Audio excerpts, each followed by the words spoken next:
T-minus 10, 9, 8, 7, 6, 5, 4. We've gone for main engine start. We have main engine start.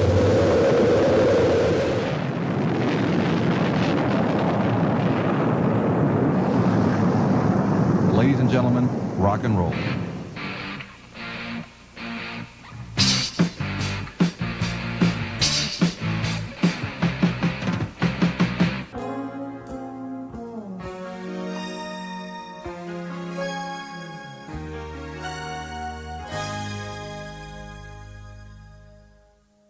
I heard you on the wireless back in 52, lying awake intently tuning in on you.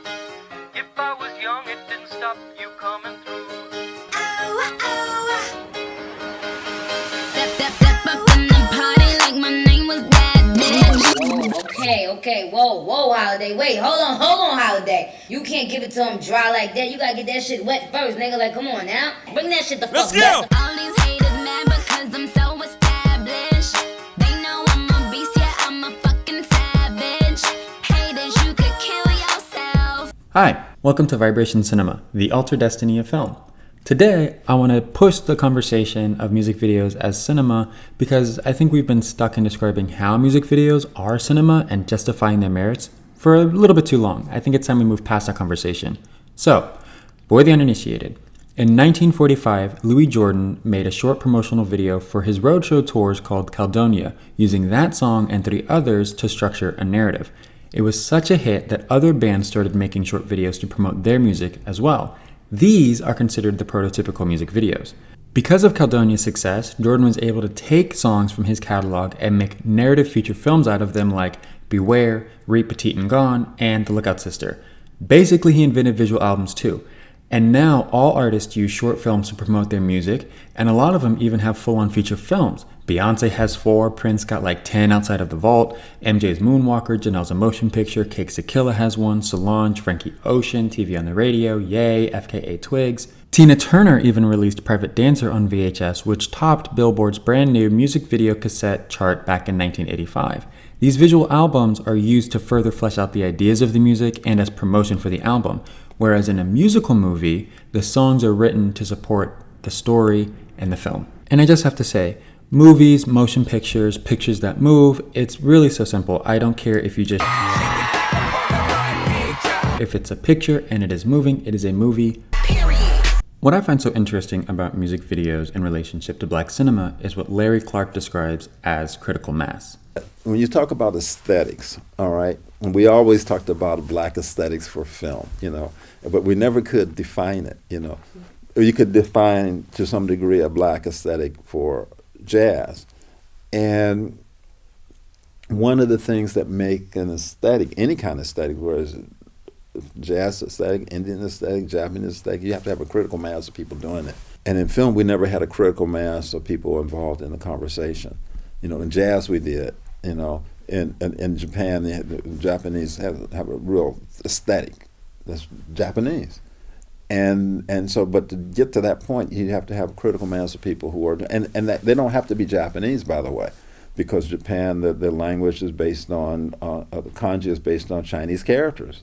Mm-hmm. The religion is Buddhist from India, so sometimes outside forces can contribute to the aesthetic. And, we're slowly creeping toward that, because the films made by African Americans have a particular look, even the ones that are high budget, or the lowest budget. There's something that has sort of commonality, and there's some discussion about this, Mm-hmm. Not as much. We're nowhere close to a critical mass. Black music has certainly hit critical mass, that's undeniable, so it's unsurprising that black music videos could reach similar heights. As hip-hop reached critical mass, taking over the world back in the 90s, so too were their music videos. The relative accessibility and consumability of music videos, coupled with the sheer amount of them being mass-produced, helped music videos ride the coattails of their music that they were promoting on the way to reaching critical mass. I am hesitant to say that music videos fully achieved critical mass, as Larry describes it, especially since in the mid-aughts, music videos fell off really hard. But they were at the precipice of achieving it, I think. And the most compelling example is a set of collective aesthetic impulses that developed through music videos. I think impulse is also indicative of critical mass. It's more of a compulsion rather than a cognitive decision. It's instinctual, it just feels right to do. So if we look at Azealia Banks' 1991, we can clearly see the reference to Crystal Waters' 100% Pure Love and Nippy's It's Not Right But It's Okay. This is a conscious decision on Azalea's team, but in all three, the use of blue, white, and red is a cultural inevitability. These colors appear in damn near every music video. This is the kind of impulse that alludes to critical mass. Blue, white, and red in lighting, costuming, makeup, hair, props, and the set design is used so frequently in music videos, yet it's very unimposing. It's one of those things that become very obvious once you notice it. Its ubiquity makes it invisible though. What I think is also important that hints to critical mass is the variance of their use. Sometimes videos dedicate its entire aesthetic to these colors, other times they're just accents in the background, sometimes they're used across all artistic departments, sometimes it's just one, sometimes they're employed for obvious reasons, other times it just looks cool. These colors manifest themselves in different ways across different genres of music and videos. We're not talking about trends here. Trends tend to track similarly and don't have much variation. They also phase out in a couple of years. When these collective aesthetic impulses that we're talking about reach critical mass, you see endless permutations throughout a long and varied history. Rigid color blocking is another one of these collective aesthetic impulses common in music videos. This again is something that's very so simple. For production, it's very easy to knock out performance after performance by simply changing costume, lighting, or set design, while still offering visual variance. It's a classic video setup. But there's a lot of room for permutation. Some videos use rigid color blocking to differentiate verses, chorus, hooks, features, etc. Others are more fluid with how they use these different colors. And of course, Crush on You by the Queen Bee remains untouched. The extravagance, the luxury, the simplicity is what separated Crush on You from the rest. You can have a singular iconic rendition of these impulses and still reach critical mass. And even though color blocking has been around in earlier videos, Crush on You became the standard and all subsequent videos live in its shadow. Body manipulation is another impulse in music videos, and this goes from fairly minor exaggerations like lens distortion, digitizing the body, recoloring the skin, animating the body, duplicating the body, creating colorful shadows, to the more extreme contortions like glitching out, transforming the body, etc.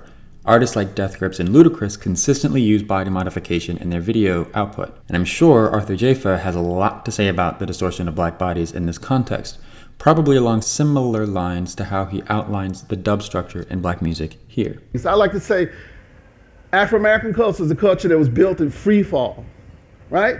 So we figured out all these various strategies to make meaning when you can't put your foot on the ground solidly. A lot of what's powerful about black music is that. It's about seeking balance and equilibrium in a chaotic universe, right? That plays out in all these different kinds of ways. I'll give you a perfect example. One of the oldest structural things of black music is what I call a dub structure.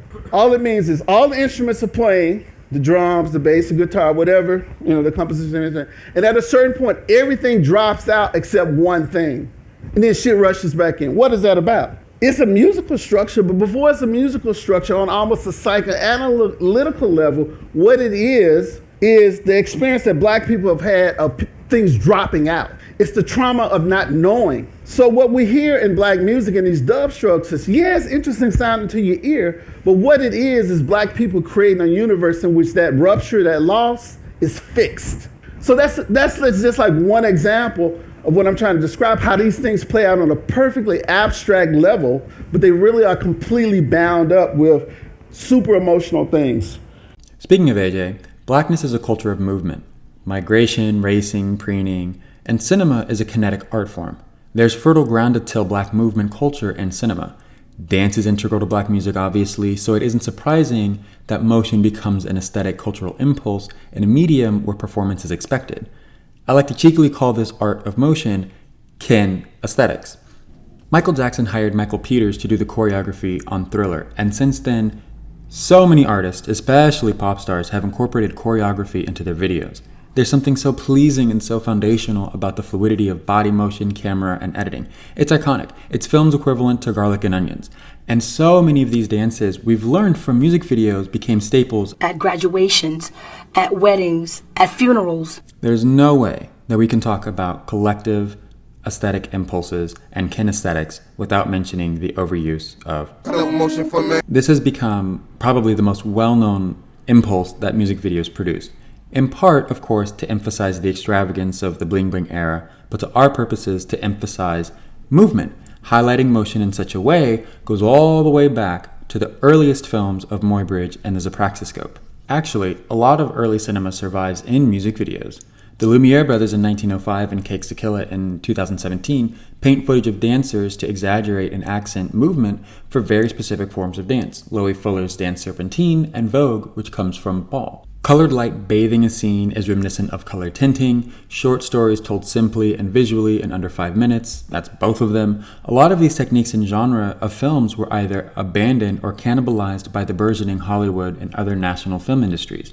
Music videos, particularly black ones, are causing a resurgence of these techniques in modern ways. It speaks to the kind of spirit of filmmaking that wanted to bloom in the early 1900s, but was unfortunately crushed by the Ford factory filmmaking and is now getting a second spring in what essentially amounts to advertisements for another art industry. On that note of experimenting in film, there is a significant number, certainly not anywhere near a majority, but enough, of modern black filmmakers who are frustrated with the film industry for a host of various and valid reasons, so they've turned to the art world to make their films. A handful of those filmmakers think that black audiences are too conservative and don't support experimental films. I'm going to be kind of vague about who I'm talking about because A, I don't want to get blacklisted, and B, I do enjoy some of their work, so I don't want no beef. But the filmmakers really just need to get with the program, because there are a lot of weird, quirky, surrealist, futurist, experimental bullshit happening in music videos, both visually and narratively.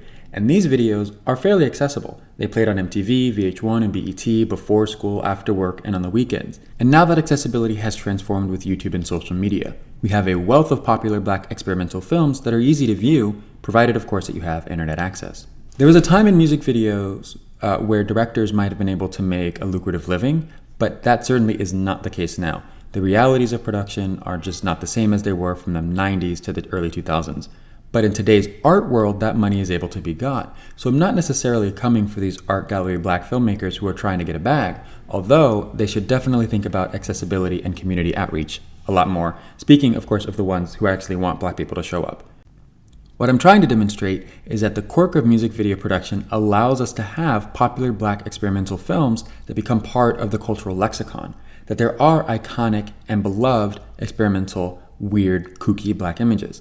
Of course, musical celebrity has a lot to do with this, but music videos have laid the groundwork for other black films to be embraced despite being twisted, obscure, and oblique. Music videos also problematize the notion of director as author. A lot of music video directors are hired to execute and nurture the artist's or the manager's or the label's vision as opposed to creating their own, especially when we consider certain sensitivities of black music videos and performances directed by white people. We will get into reading the auteur theory sometime in the future, looking particularly at this with a very, very special guest host.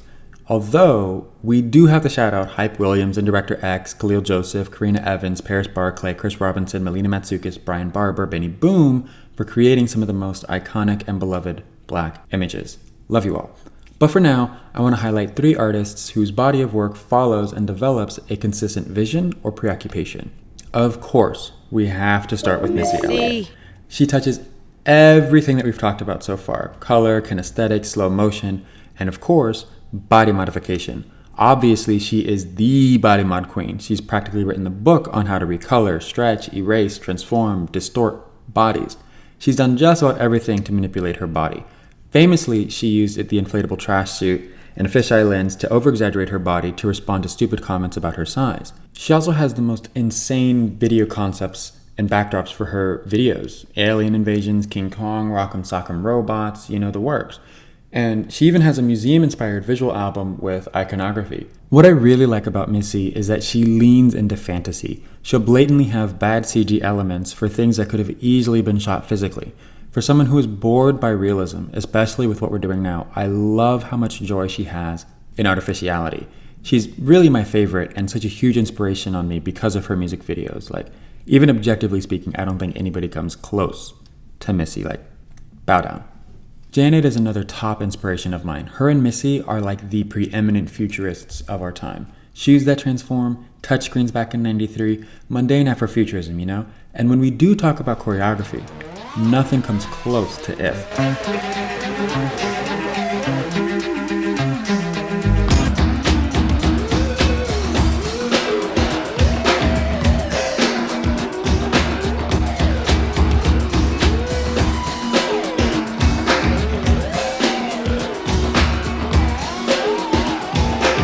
Legendary, and there's a reason why it's her best. Janet often entangles sex, dance, and technology in her videos, and If does this exceptionally well. But it's not always speculative tech. In That's the Way Love Goes, it's just a sound system, and in You Want This, it's a car. Regardless of the sophistication of the technology, she weaves dance, sex, and futurism together through her videography. Janet is also a big cinephile. For the Control and Rhythm Nation eras, she did so many cute little throwbacks to old Hollywood, particularly using big backlot-inspired musical numbers. Using industrial music as a parallel to big band music in All Right, creating a Zoot Suit movie starring Cab Calloway, she really knows what's good. And I have to note that for All For You and What Have You Done For Me Lately, I love this kind of set design, and I would really like to use it one day, and I wish more people employed it. Finally, the Pointer Sisters. They're so cute. They often do very clever yet literal interpretations in the ideas of their songs. So in Jump For My Love, they splice together footage of track and field long jumpers and pole vaulters. The Neutron Dance is a tie-in to Beverly Hills Cop, so they play as theater ushers at the movie's premiere. Twist My Arm has animations contorting into different art styles, and the set design is all messed up. And Dare Me is a song warning of a potential breakup, and they play as gangsters in drag, warning a boxer about fixing a match. I mean, come on, it's just camp. Wait, is that Bubblicious? No. Nominator? Yeah, you on? Yes. Before we wrap, I want to underscore that I do not see music videos as distinct from movies. It's just another mode of production. What I hope that I've gotten across is that the matrix of celebrity, popular music, the nature of the music industry, etc., created a unique environment for the cultivation of Black aesthetic impulses that nearly reached what Larry Clark describes as critical mass. Next up, I'm going to be looking at commonalities between a certain music video and a certain movie and how they both use a party as backdrop for cultural expression and political statements. And then I'm going to do a music video roundup where I just kind of react and talk about random music videos. Definitely want Rex for that in the comments for music videos that I should check out. I don't care if they're iconic or terrible, underappreciated by unknown artists, whatever genre, old music videos, new ones. I don't care. If it's interesting,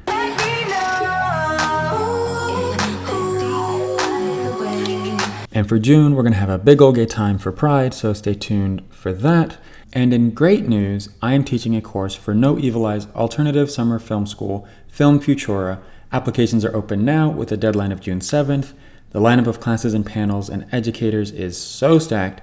Scholarships are available too, so please apply. The details are in the description below. As always, subscribe, like, comment, share. Love you all madly. See you on the next one.